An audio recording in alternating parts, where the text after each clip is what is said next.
Hello everyone, this is activity 1, and the first thing that I want you to do is grab a piece of paper, notebook, journal, whatever you're going to use to track your growth over the year to get that for this assessment. If you've ever had coaching services before, you've probably completed like a wheel of life. It usually have about 8 or sometimes even 10 areas of life that they want you to rate of like your level of happiness or contentment in that area. Well, I'm only going to do 6. I've kind of simplified it down to 6. So jot this down, and then I want you to rate this on a scale of 0 to 10. Okay. 0 being you're just like miserable in this area. You're just done with it. You're so frustrated. 5 is going to be about you're not happy, you're not sad, you're just kind of indifferent and just kind of going, like just going with the flow. 10 is that, you got this. You're happy, you're joyful, you're like, honey, in this area, what? You don't even understand. I got this. Now, in general, what you have 1 or 2 or more areas that, or even sometimes you might have all 5, but often there's one area that, at least one area that you can have some type of improvement in. So if you're not at a 10 in all of these areas, then this series can help you. There's 52 weeks to an even better you. Okay. So go ahead and jot these down. These are the areas. It's going to be self-image, health and wellness, romance, social life, your career, or if you're a student, academic growth, and then also finances. So again, we have self-image, health and wellness, romance, social life, career / academics, and 6, finance. Now, when you're doing this assessment, put the first number that comes to mind. Don't overthink this. Don't be like, well, maybe it's this. And, well, it could be a lot worse. And this is not a judge. Everyone's is going to be different. This is about your level of happiness in this area. Okay. Now, somebody that know you might be like, girl, you about a 2 in that when you thinking you a 7. And if you feel you a 7 and you content in your situation, then it's none of her business. Right. So put whatever your initial number is. Don't overthink it. Jot it down. Keep this for records, because throughout the year, we're going to go back and we're going to do these assessments to see if we're growing, to see where there needs to be change, to see what else that we can do. And also to sometimes just give ourselves a pat on the back and say, hey, you know what? Girl, I'm not where I was yesterday. And that's a blessing. Okay. We're going to focus on the positives. So that's the first thing, is the assessment. And then the first skill that I want to make sure that you guys have, and this is important, this has to be the first thing. Because as we go throughout the year, we may happen upon some issues that's very difficult. Also, you need this particular skill because life happens, and that's coping skills.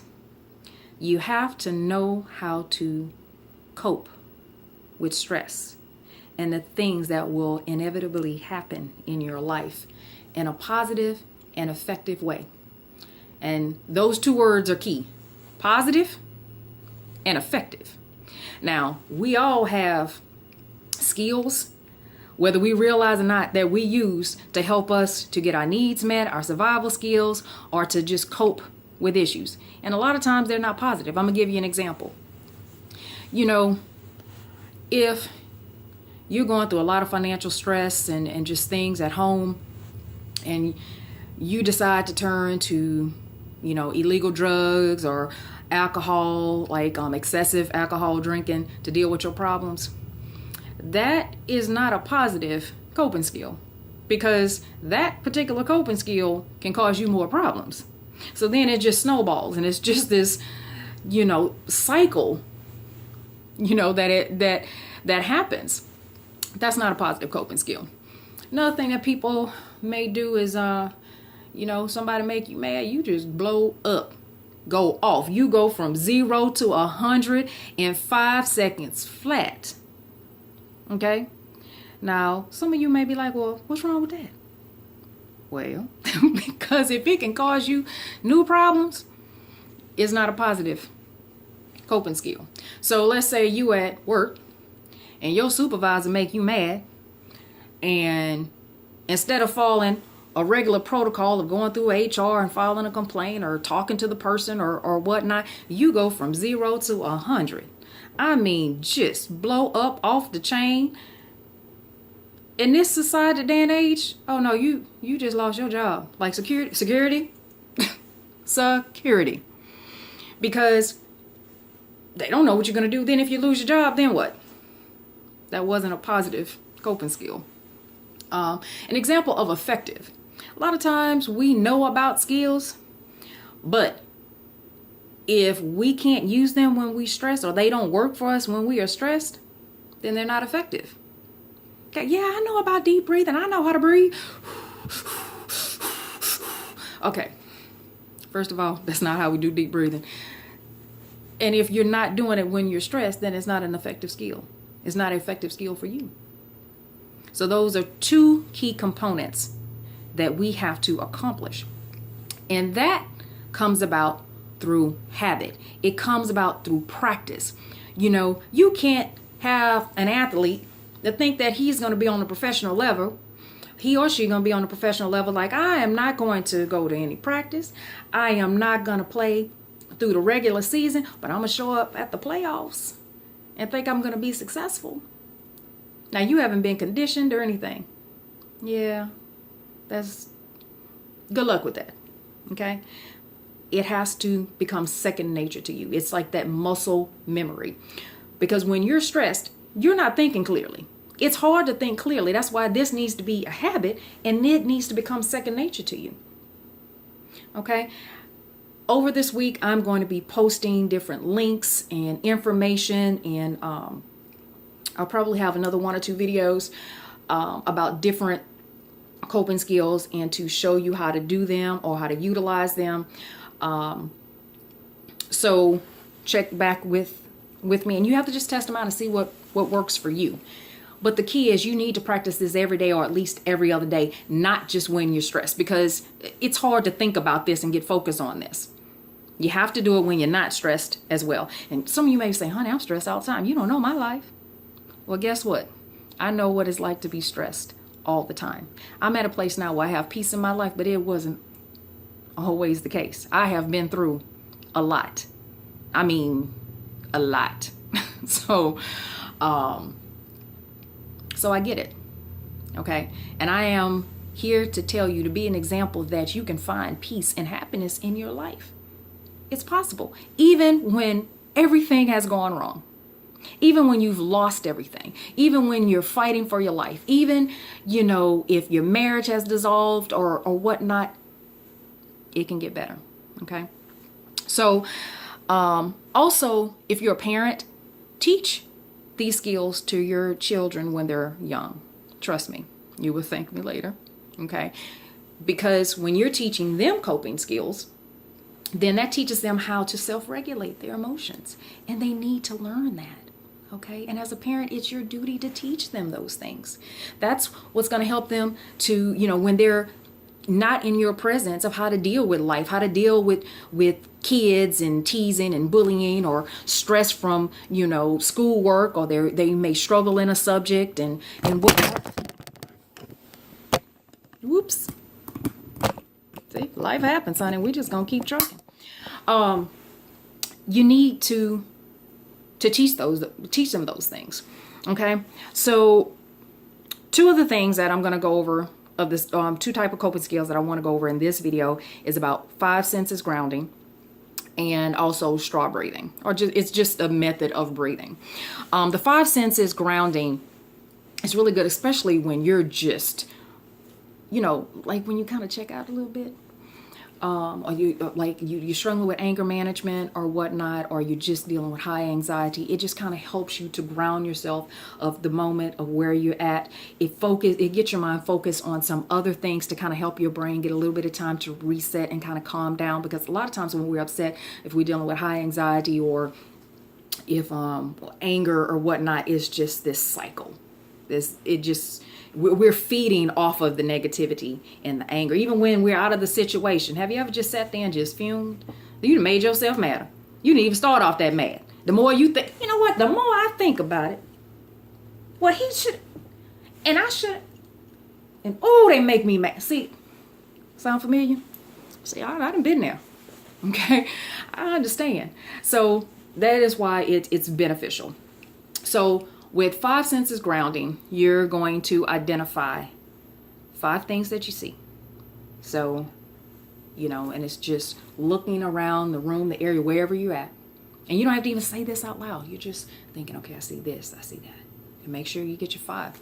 Then it's about 4 things that you touch. And I'm not talking about, oh, I'm touching the chair, the table, my jacket. No, it's about touch. I want you to focus on touching in the sense of textures and sensations and things like that. So it's about rough, smooth, hot, cold, warm, soft, you know, those type of things.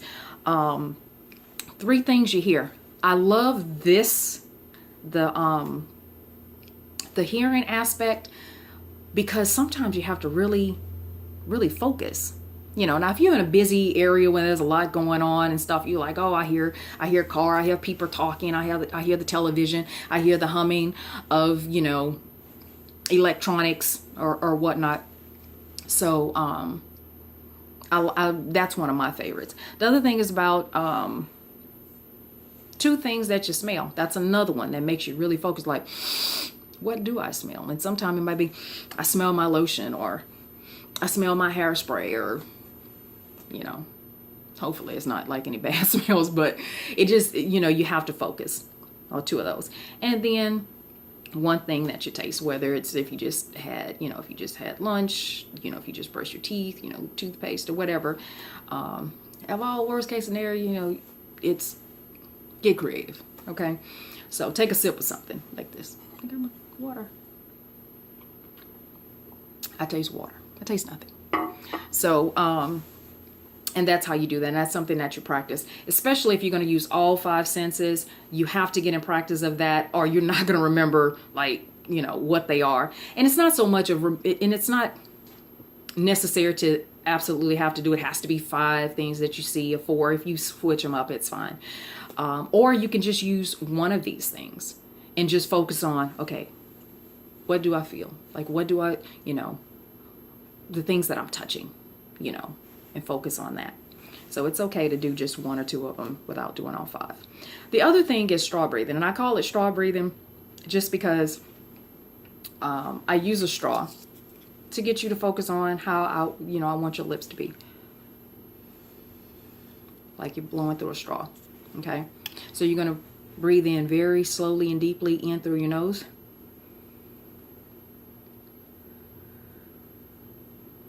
And very slowly out through your mouth.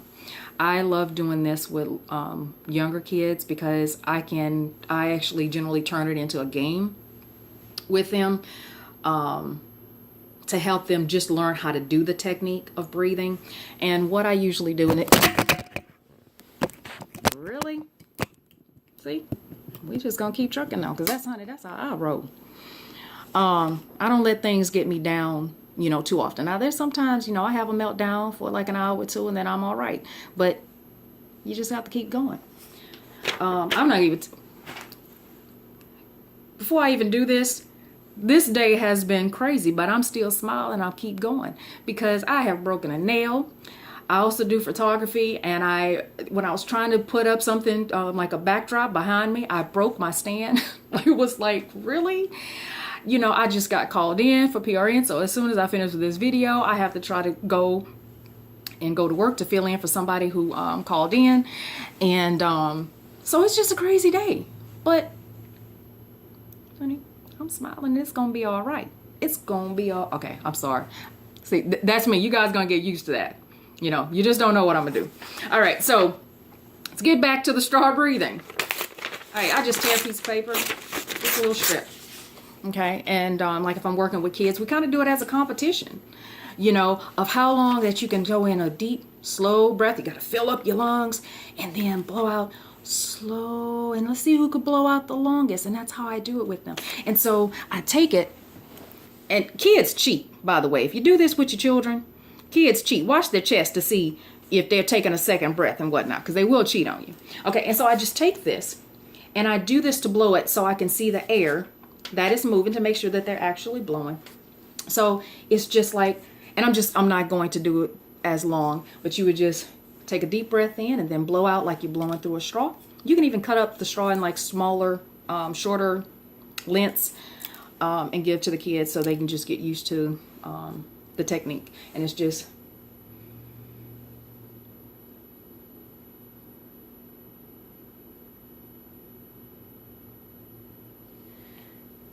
like that. And kids have a tendency, like, they get it, and then, like I say, if you make it into a game and when you're teaching them that skill, they generally enjoy to do that. And so when you teach them that, and teaching them that it is about deep breathing, or even calling it straw breathing, or name it something else, when they're having a meltdown, or they have to be in timeout, or they're just struggling, say, don't forget, do your straw breathing. And if you even need to have them, really, seriously, there we go. If you need to give them a straw and a little piece of paper to do that, if they like to do spit wads, you might not want to give them that, but just go with the technique with them. So those are the two of the things that I wanted to go over with you. I'll be posting videos about some other things. I'll be going over how you need coping skills for different settings. Like, there's different coping skills that you would use at home versus at work, or when you have your children, like especially small children. You just can't stop and leave your little kids, because you're stressed out. You still have to be a parent. So, like, what skills that you can use without having to separate yourself from the kids if you don't have a child care provider there to help you with that.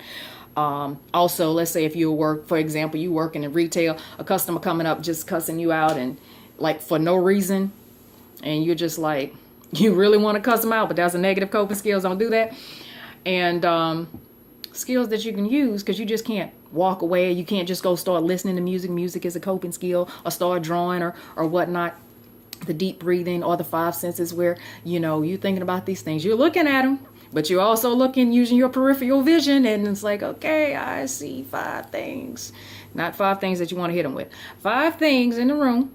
Like, what am I hearing? What sounds am I hearing, to try to ground yourself, or just breathing. And why I like with the straw breathing so much is because you can do that and it's not as noticeable. It's like if someone is talking to you, just